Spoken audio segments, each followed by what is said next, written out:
Tepat ketika Qin Yichan melihat pemandangan di depannya dengan acuh tak acuh, dan siap untuk melawan utusan Tuhan Gotham Jin kapan saja, tiba-tiba, sebuah hatapan terdengar. Qin Yichan sedikit mengernyit, datang langsung ke tepi istana, dan melihat ke bawah. Saya melihat sekelompok utusan dewa mengelilingi utusan dewa Gotham Jin, tampak sangat prihatin. Qin Yichan melihat dengan seksama dan melihat bahwa lengan utusan dewa Gotham Jin sudah berlumuran darah. Orang baik, kamu terlalu tangguh. Qin Yichan sangat terkejut ketika melihatnya. Ini adalah kebenaran yang manusia tahu. Jika tinju mengenai besi, itu pasti sakit di tinju. Kenapa utusan dewa Gotham Jin ini sepertinya tidak tahu? Qin Yichan menggelengkan kepalanya tanpa daya, dan tidak terlalu memperhatikan tindakan bodoh utusan dewa Gotham Jin. Terlalu bodoh. Qin Yichan baru saja mengucapkan 3 kata ini dengan ringan, dan kemudian melihat ke kejauhan. Di matanya, sudah ada 2 pemuda di pertempuran kota terapung. Tampaknya telah menyebabkan semacam reaksi berantai khusus, dan tiba-tiba, perang pecah. Pada akhirnya, itu berubah dari pertempuran 1 lawan 1 menjadi jarak dekat yang bertele-tele.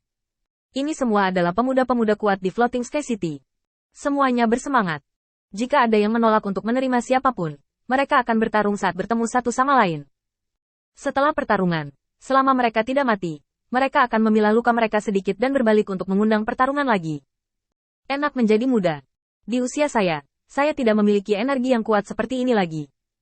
Han Sanjian berjalan tanpa tergesa-gesa. Dia melirik ke arah huru-hara di bawah dan tidak bisa menahan perasaan begitu emosional. Qin Yichan tersenyum. Ada apa? Kenapa aku tidak meminta seseorang untuk menemukanmu harta karun jenius, dan menjaganya tetap hidup setelah kamu memakannya? Jenis yang bahkan istrimu tidak berani tidur denganmu. Ketika Han Sanjian mendengar kata-kata di depan, dia terus mengangguk. Tetapi ketika dia sampai di belakang, kepalanya bergetar seperti mainan. Tidak perlu. Qin Yichan membuat gerakan santai, dan kursi malas jatuh di belakang Han Sanjian. Duduk dan bicara. Apakah kamu meragukan kemampuanku?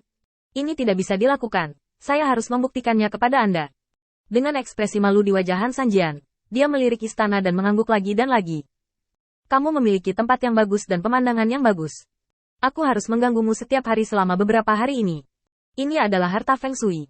Jika kamu tidak datang, kamu tidak akan datang. Yang kamu katakan, tentu saja aku percaya kamu. Diam-diam dapat membuat istana sebesar itu dalam 1 malam. Omong-omong, saya pernah melihat cedera Gotham Jin sebelumnya. Teman baik saya, pukulan penuh Gotham Jin tidak rusak sama sekali. Aku tidak terkejut bahwa kamu baru saja mengeluarkan ramuan obat dan mengatakan bahwa kamu akan sejajar dengan Zeus segera setelah memakannya.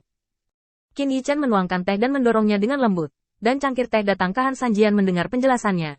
Qin Yichan semakin bingung. Lalu kenapa kamu? Han Sanjian tersipu. Aku belum punya keluarga. Kalau malam-malam begini seperti serigala, aku tidak tahan.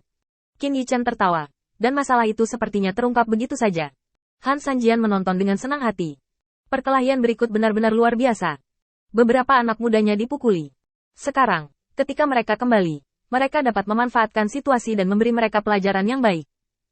Tepat ketika Han Sanjian berpikir tentang bagaimana memberi pelajaran kepada para remaja ini, Qin Yichan tiba-tiba mengeluarkan sepatah kata pun. Sebenarnya, aku memilikinya. Wajah Han Sanjian tenggelam. Beri aku diam-diam 1 hari lagi. Aku tidak makan sendiri. Aku teman yang membutuhkan. Qin Yichan memiliki senyum jahat di wajahnya. Paham, jangan khawatir. Memakannya pasti tidak berbahaya bagi tubuh. Mereka berdua bahagia di sini. Mendengarkan Master Kota Angin menyelinap dan datang ke sisi Qin Yichan.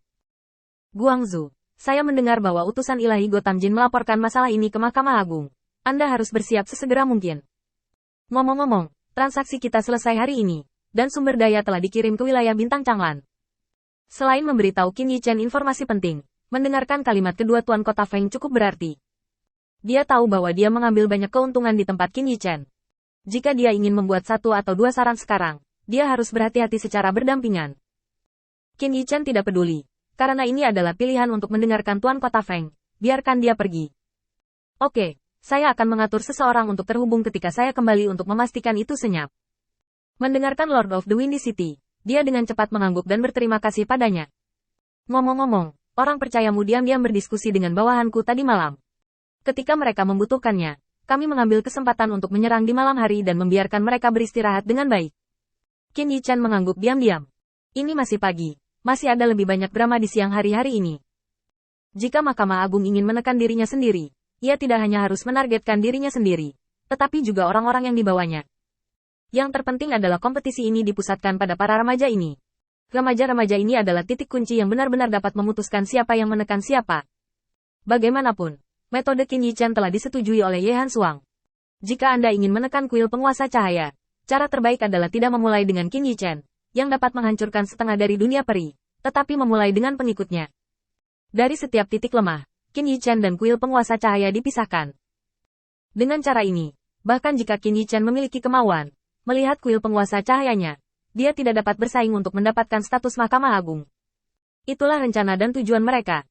Qin Yichan jelas tahu semua ini, tetapi dia tidak membuat tanggapan apapun, dan dia bahkan tidak repot-repot memperhatikan mereka. Bersaing dengan orang percaya, bukan? Kemudian biarkan orang-orang beriman saya membandingkan dengan Anda untuk melihat siapa yang diuntungkan. Qin Yichan melihat pemandangan di depannya dengan ringan dan tidak mengatakan apa-apa. Begitu diam. Han Sanjian tidak mengatakan apa-apa, hanya menonton kompetisi dengan tenang. Tetapi dia memiliki perhitungan sendiri di dalam hatinya. Jika hubungan antara Qin Yichan dan dia dapat didekatkan hari ini, itu akan menjadi kabar baik bagi mereka berdua di masa depan. Penguasa cahaya dapat memperoleh begitu banyak hati orang di kota terapung, dan dia dapat membuat Lao Feng tanpa malu-malu berdiri untuk merencanakan Qin Yichan, dan bahkan melakukannya sendiri. Semua ini bukan hanya karena rahmat yang dibawa oleh Qin Yichan yang memadatkan tubuh ilahi dengan mereka, tetapi juga karena pohon dunia yang sangat subur, yang membuat mereka melihat kemungkinan baru. Kemungkinan untuk menulis ulang aturan seluruh negeri dongeng. Dunia abadi telah damai terlalu lama. Di bawah restu yang kuat, Mahkamah Agung telah mencapai titik pelanggaran hukum, dan setiap orang harus tunduk pada mereka. Jika itu masalahnya, Han Sanjian tidak akan begitu bersemangat untuk membersihkan Mahkamah Agung. Itu juga karena mereka telah menghentikan penaklukan eksternal, dan setiap kali mereka menghadapi bahaya, mereka langsung memotong saluran luar angkasa dan tidak memberi orang lain kesempatan untuk memasuki Mahkamah Agung. Begitu lemas, begitu malu. Untuk seseorang seperti Han Sanjian, yang bahkan mengejar 3 pedang untuk membunuh lawan dalam kendo, tidak peduli bagaimana Anda melihatnya, tidak mungkin untuk bahagia. Gagasan penggulingan selalu ada, tetapi mereka tidak memiliki kesempatan. Sekarang, kemunculan Qin Yichan membuat Han Sanjian sangat beruntung. Dia tidak perlu khawatir tentang akhir hidupnya seperti Tuan Feng, dan dia tidak sabar untuk melihat transformasi dunia abadi.